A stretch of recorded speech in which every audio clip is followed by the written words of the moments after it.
क्रांति, पोंगल और माघ बिहू के अवसर पर देश और विदेश में रहने वाले सभी भारतीयों को हार्दिक शुभकामनाएं दी हैं। राष्ट्रपति ने कहा कि यह त्योहार भारत की समृद्ध कृषि परंपराओं और राष्ट्रीय एकता के प्रतीक है और प्रकृति के प्रति कृतज्ञता व्यक्त करने का अवसर है। उन्होंने सभी के जीवन में सुख और समृद्धि की कामना की है।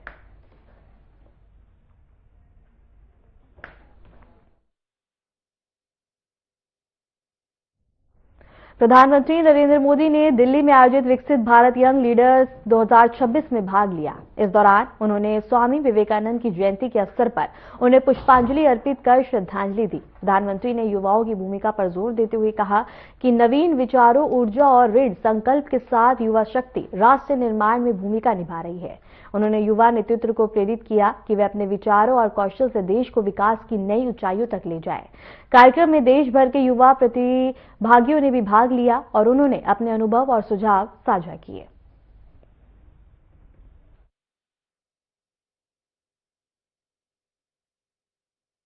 साथियों, बीते दशक में बदलाव का, रिफॉर्म्स का जो सिलसिला हमने शुरू किया, वो अब रिफॉर्म एक्सप्रेस बन चुका है और इन रिफॉर्म्स के केंद्र में आप है, हमारी युवा शक्ति है।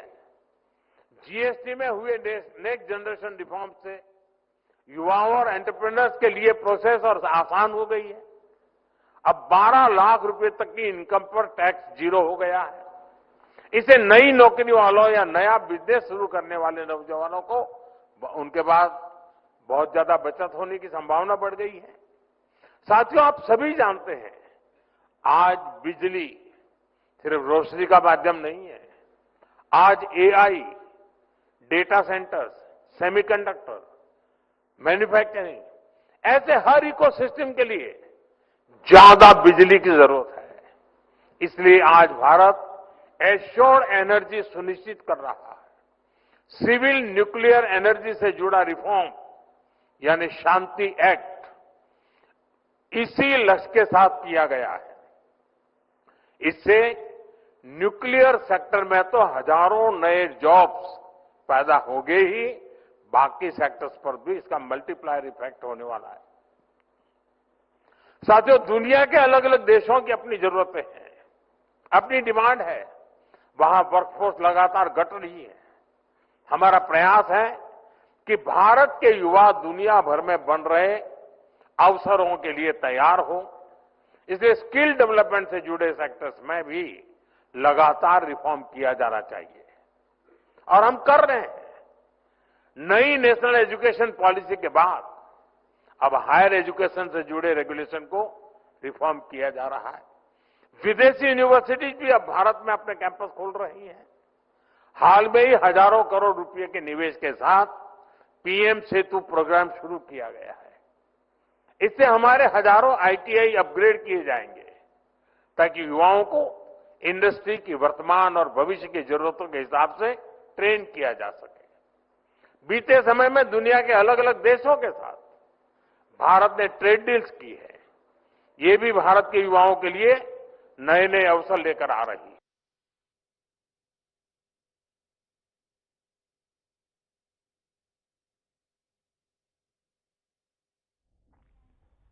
प्रधानमंत्री नरेंद्र मोदी ने हाल ही में अपने आधिकारिक सोशल मीडिया प्लेटफॉर्म पर बताया है कि उन्होंने चार्ल्सर और भारतीय तथा जर्मनी सीईओ से महत्वपूर्ण मुलाकात की। प्रधानमंत्री ने कहा कि भारत और जर्मनी के बीच घनिष्ठ सहयोग न केवल दोनों देशों के लिए बल्कि पूरी दुनिया के लिए भी महत्वपूर्ण है। प्रधानमंत्री मोदी ने अपने संदेश में यह भी बताया कि बढ़ते व्यापार और निवेश संबंधों ने भारत जर्मनी साझेदारी को नई गति प्रदान की है। उन्होंने कहा कि द्विपक्षीय व्यापार और सर्वकालिक उच्च स्तर पर पहुंच गया है और कई जर्मन कंपनियां भारत में निवेश कर रही हैं।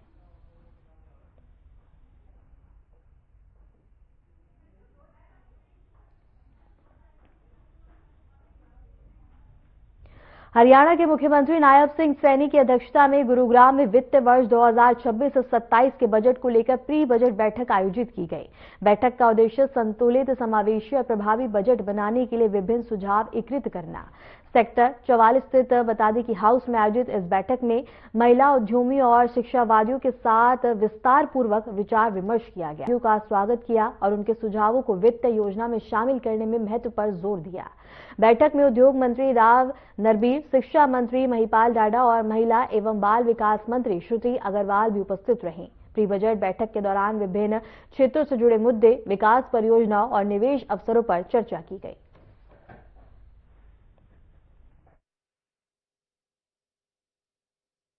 बजट पूर्व परामर्श में हम सब यहाँ एकत्र आए हैं। मैं आप सबका इस पूर्व बजट परामर्श में आप यहाँ के बहुमूल्य सुझाव आपने दिए हैं। मैं आपका स्वागत करता हूँ, आप सबका अभिनंदन करता हूँ। आज हम सब के लिए एक और विशेष दिन है। आज भारतीय संस्कृति के अग्रदूत स्वामी विवेकानंद जी की जयंती है, जिसने भारत की आत्मा को विश्व पटल पर स्थापित करने का काम स्वामी विवेकानंद जी ने किया है। मैं उनको सत सत नमन करता हूं, उनको प्रणाम करता हूं। साथियों, मुझे खुशी है क्योंकि देश के यशस्वी प्रधानमंत्री आदरणीय नरेंद्र मोदी जी ने एक संकल्प लिया है। उनका संकल्प है विकसित भारत 2047। उनका सपना है, उनका संकल्प है कि भारत दुनिया का एक ब्राइट स्पॉट बने, चमकता हुआ सितारा ये भारत दुनिया का बने। और उसको लेकर के देश के यशस्वी प्रधानमंत्री आदरणीय नरेंद्र मोदी जी गति से काम कर रहे हैं। हम ये भी देख रहे हैं कि आजादी के बाद बहुत थोड़े समय में कितनी गति से भारत बदला है। ये आज हम सब की आंखों के सामने है, जिसकी चर्चा देश के 140 करोड़ लोग वो देख करके करते हैं कि भारत बदल रहा है। साथियों, उसी कड़ी में हमने भी ये संकल्प लिया है कि जो आदरणीय प्रधानमंत्री जी का संकल्प है, उस संकल्प के साथ हरियाणा भी कंधे से कंधा मिला करके आदरणीय प्रधानमंत्री जी के साथ गति से आगे बढ़ेगा। साथियों, हमने 24 दिसंबर को भारत के गृह मंत्री आदरणीय अमित शाह जी के नेतृत्व में पंचकुला में हमने अपना विजन डॉक्यूमेंट 2047 उसको लॉन्च करवाया।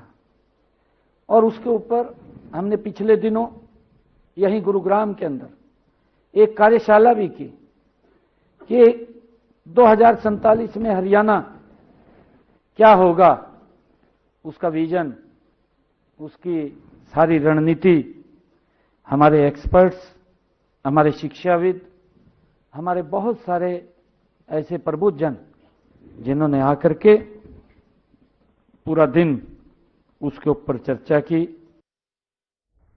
उत्तर प्रदेश के मुख्यमंत्री योगी आदित्यनाथ ने राजधानी लखनऊ में पीडब्ल्यूडी के अधिकारियों के साथ बैठक की। बैठक का उद्देश्य प्रदेश में निर्माण परियोजना की गुणवत्ता, समय पर पूर्णता और बजट का प्रभावी उपयोग सुनिश्चित करना था।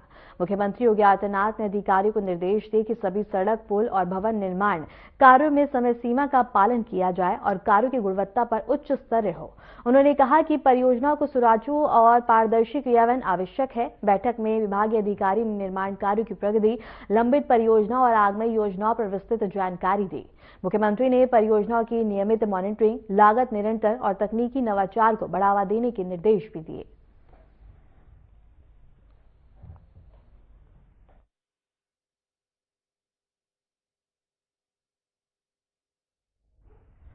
मुख्यमंत्री डॉक्टर मोहन यादव की गरिमाई उपस्थिति में रविंद्र भवन भोपाल में आयोजित मध्य प्रदेश स्टार्टअप समिट 2026 के तहत प्रदेश में स्टार्टअप संस्कृति को मजबूत करने की दिशा में कई अहम पहल की गई। कार्यक्रम के दौरान समूह लघु और मध्यम उद्योग विभाग के 4 महत्वपूर्ण समझौते ज्ञापनों पर हस्ताक्षर किए गए।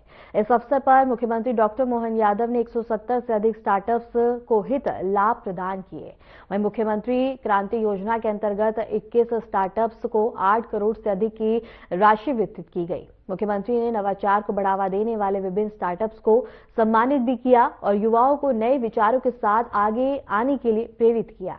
कार्यक्रम में राज्य भर से आए स्टार्टअप्स, उद्यमियों, निवेशकों और विशेषज्ञों ने भाग लिया। इस अवसर पर मंत्रीगण, वरिष्ठ अधिकारी, उद्योग प्रतिनिधि और बड़ी संख्या में युवा उपस्थित रहे। मध्य प्रदेश स्टार्टअप समिट 2026 से प्रदेश में नवाचार, निवेश और रोजगार सृजन को नई दिशा मिलने की उम्मीद जताई जा रही है।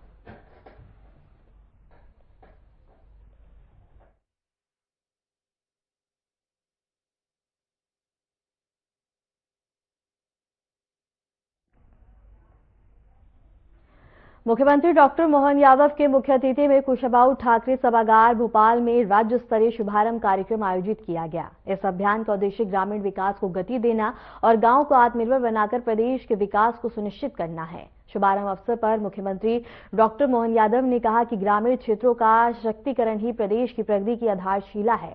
सरकार पंचायतों, किसानों, महिलाओं और युवाओं को केंद्र में रखकर विकास योजनाओं को धरातल पर उतारने के लिए प्रतिबद्ध है। उन्होंने कहा कि यह अभियान गांवों में शिक्षा, स्वास्थ्य, रोजगार और बुनियादी सुविधाओं को मजबूत करेगा। कार्यक्रम में ग्रामीण विकास, स्वच्छता, आजीविका और सामाजिक सहभागिता से जुड़े विभिन्न पहलुओं पर चर्चा की गई। अधिकारियों को योजनाओं के प्रभावी क्रियान्वयन और जन भागीदारी बढ़ाने के निर्देश दिए गए। इस अवसर पर मंत्रीगण, जनप्रतिनिधि, वरिष्ठ अधिकारी और विभिन्न जिलों से आए प्रतिनिधि भी उपस्थित रहे। गांव के अंदर ग्रामोदय से अभ्युदय तक हम केवल सड़क, बिजली, पानी, इंफ्रास्ट्रक्चर के लिए नहीं, देश के स्वाभिमान के लिए, देश की सांस्कृतिक विरासत पे गर्व करने के प्रत्येक अवसर को सामने रख करके हमारा जीवन आदर्श बने, जीवन के साथ भारत की विरासत को दुनिया के रूप में स्थापित करें, दुनिया के सामने उसको ले जाएं। इसलिए आज मैं इसको भी स्मरण करना चाहूंगा, माननीय प्रधानमंत्री जी ने कितने प्रकार से काम किए और अभी तक लगातार कर रहे हैं। एक तरफ वो सभी युवाओं के लिए उनका जीवन बेहतर बने तो सभी नवाचार करते रहे, उसमें भी काम कर रहे हैं। और विरासत के मामले में 1947 में देश आजाद हुआ, सोमनाथ के मंदिर को ध्वस्त करने के प्रयास 1000 साल पहले हुए थे, लेकिन सरदार वल्लभ भाई पटेल के माध्यम से सोमनाथ का मंदिर, हमारे 12 ज्योतिर्लिंग में सर्वाधिक आदर का मंदिर, आज वो चट्टान की तरह सीना तान करके दुनिया के सामने मिटाने वाले मिट गए, लेकिन सोमनाथ की ध्वजा लहरा रही है, वो आनंद सबको दे रहे हैं। देश की अपनी अंदर की अच्छाइयों को सामने लाने के लिए आज मोदी जी सौराष्ट्र के अंदर 1 साल का पूरा कार्यक्रम सोमनाथ के आधार पर मनाने जा रहे हैं। ऐसे ही हमारे लिए सौभाग्य की बात, अयोध्या में भगवान श्री राम मुस्कुरा रहे हैं। ये हमारे विरासत से हमारे विकास की तरफ बढ़ने वाले कदम के उत्तम मापदंड है कि हम अतीत के गौरवशाली पक्ष में एक बहुसंख्यक समाज की भावनाओं का सम्मान कराते हुए न्यायालय के निर्णय को लागू करा करके सरकार के अंदर लोकतंत्र की सच्ची भावना को पुनर्स्थापित करने का जो प्रयास माननीय मोदी जी के माध्यम से चल रहा है। जन अभियान परिषद शासन की और समाज के बीच की दूरी है, दोनों के बीच में काम करने का, समाज को भी प्रेरित करना और सरकार की योजनाओं के क्रियान्वयन में मदद करना। इसलिए उम्मीद करता हूं ये ग्रामोदय से अभ्युदय की भावना निश्चित रूप से बलवती होगी। मेरी अपनी ओर से आप सबको अभिनंदन। छत्तीसगढ़ के मुख्यमंत्री विष्णुदेव साय ने रायपुर में आयोजित युवा रत्न सम्मान समारोह में भाग लिया। इस समारोह का उद्देश्य प्रदेश के युवा प्रतिभागियों को सम्मानित करना और उन्हें अपने क्षेत्रों में उत्कृष्ट कार्य करने के लिए प्रेरित करना है। मुख्यमंत्री ने सम्मानित युवा प्रतिभाओं को बधाई दी और कहा कि राज्य की तरक्की में युवाओं की भागीदारी अहम है। उन्होंने युवाओं को नवाचार और सामाजिक सेवा के क्षेत्र में आगे आने के लिए प्रोत्साहित भी किया। समारोह में विभिन्न क्षेत्रों से जुड़े युवा, अधिकारी और गणमान्य नागरिक उपस्थित रहे। कार्यक्रम के दौरान सम्मानित युवाओं को पुरस्कार और पत्र वितरित किए गए। मुख्यमंत्री ने युवा शक्ति को प्रदेश के विकास में सशक्त योगदान देने की अपील भी की।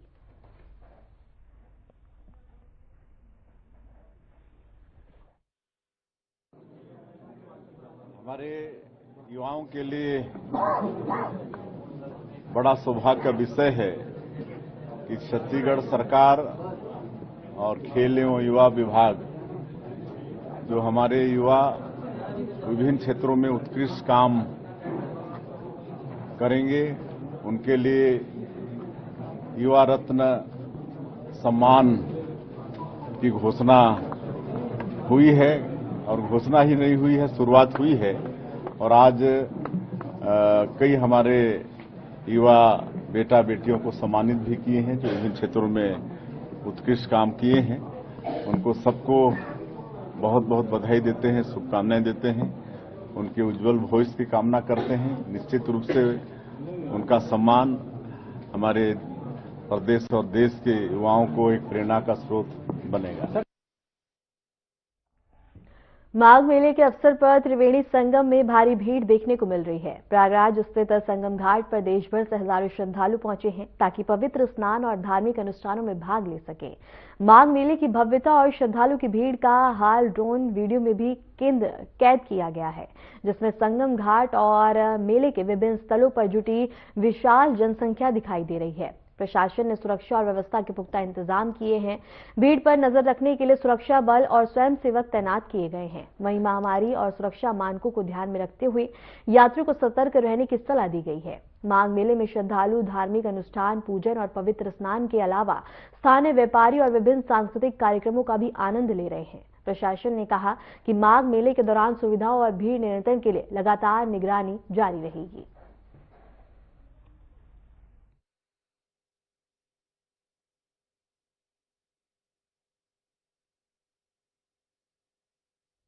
जम्मू कश्मीर के साबा जिले में बॉर्डर सिक्योरिटी फोर्स के जवानों ने बड़े ही उत्साह और जोश के साथ लोहड़ी का त्यौहार मनाया। जवानों में बता दें कि परंपरागत रीति रिवाजों के अनुसार भांगड़ा और गिद्दा प्रस्तुत किया। आग के चारों ओर सामूहिक रूप से जुलूस निकाला। बीएसएफ के अधिकारियों ने कहा कि सीमावर्ती क्षेत्रों में ड्यूटी के बावजूद जवानों ने अपने त्योहार की खुशियों के साथ मनाया, जिससे उनके बीच एकता और उत्साह बढ़ा है। जवानों ने परंपरागत पंजाबी व्यंजन और मिठाइयां साझा की और त्योहार की खुशियां मनाई हैं।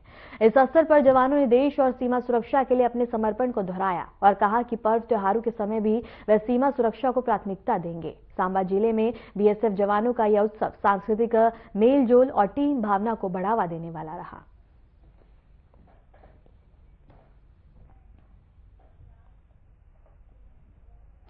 नई दिल्ली के कर्तव्य पथ पर आगामी गणतंत्र दिवस 2026 की तैयारियों के तहत परेड की रिहर्सल जोरों शोरों से चल रही है। इस रिहर्सल में बलों की टुकड़ियां, सेना और अर्धसैनिक बल, झांकी और सांस्कृतिक दल भाग ले रहे हैं।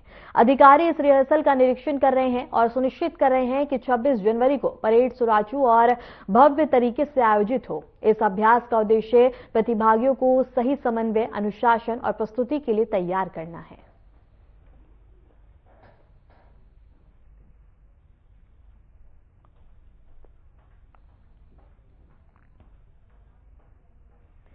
देश के विभिन्न हिस्सों में ठंड और कोहरे ने जनजीवन प्रभावित किया है। राष्ट्रीय राजधानी दिल्ली में शीतलहर के साथ कोहरे की घनी परत छाई हुई है। जम्मू कश्मीर में भी तापमान में गिरावट के साथ शीतलहर जारी है। मौसम विभाग के अनुसार श्रीनगर सिटी में आज न्यूनतम तापमान 3.6 डिग्री सेल्सियस रहने का अनुमान है। हरियाणा और उत्तर प्रदेश में भी कड़ाके की ठंड और घना कोहरा देखा गया। सुबह के समय वाहनों की गति धीमी हो गई और यात्रियों को परेशानी का सामना करना पड़ा। मौसम के साथ ही मुंबई, महाराष्ट्र में वायु गुणवत्ता खराब बनी है। यहां का AQI लगभग 191 दर्ज किया गया, जो कि श्रेणी में आता है। स्वास्थ्य विभाग ने लोगों को लंबे समय तक बाहरी गतिविधियों से बचने और मास्क का उपयोग करने की सलाह दी है।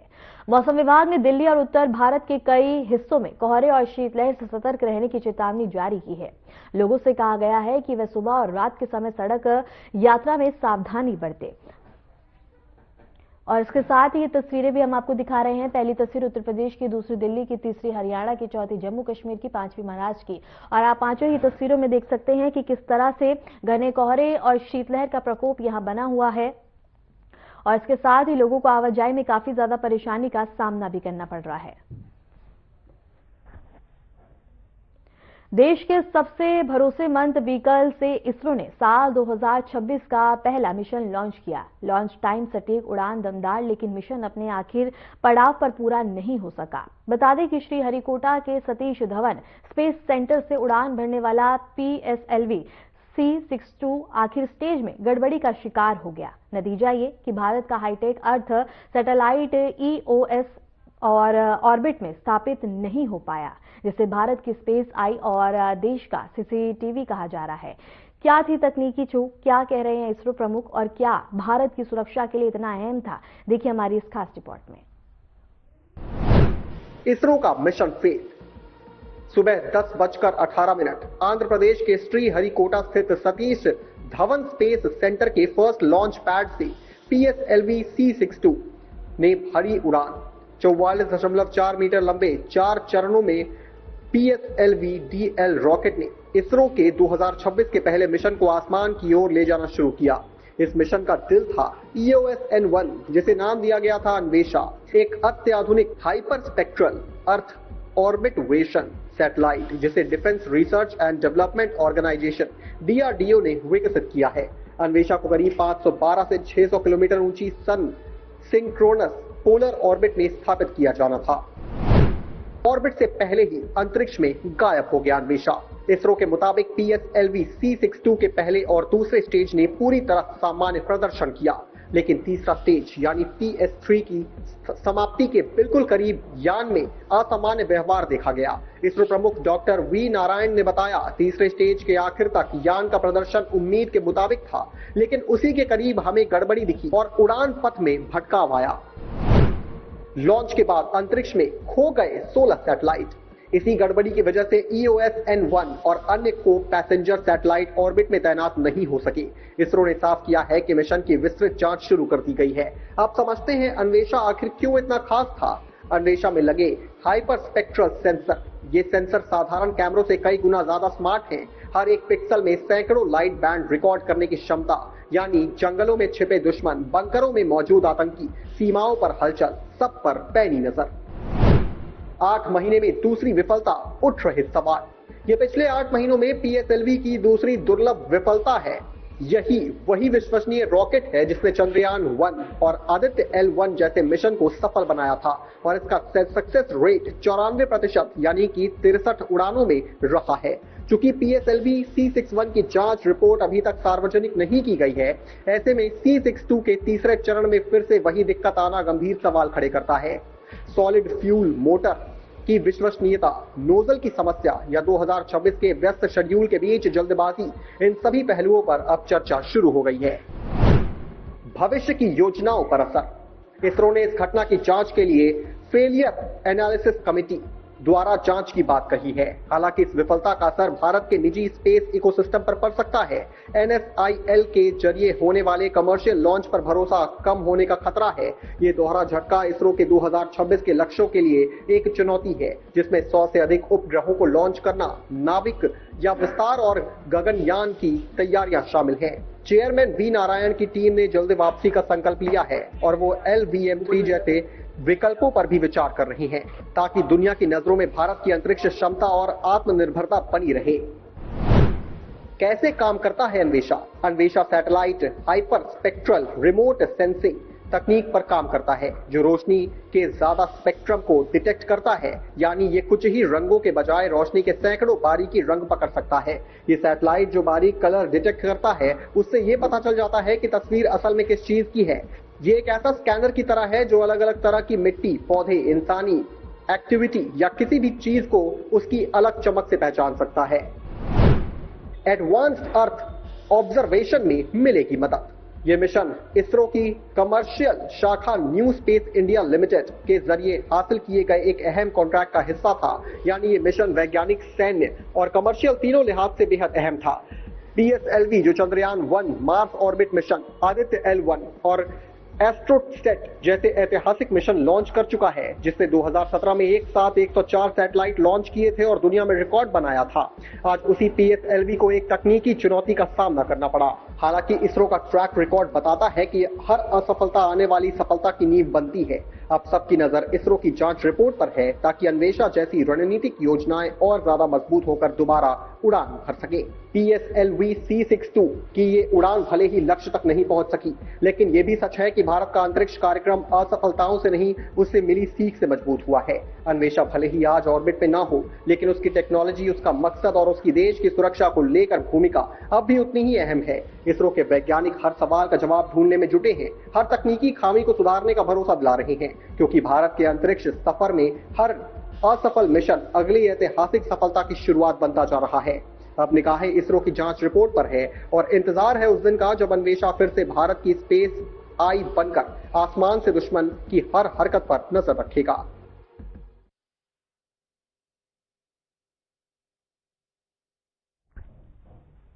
फिलहाल के लिए खबरों में इतना ही और ऐसे ही देश और दुनिया की तमाम खबरों को जानने के लिए देखते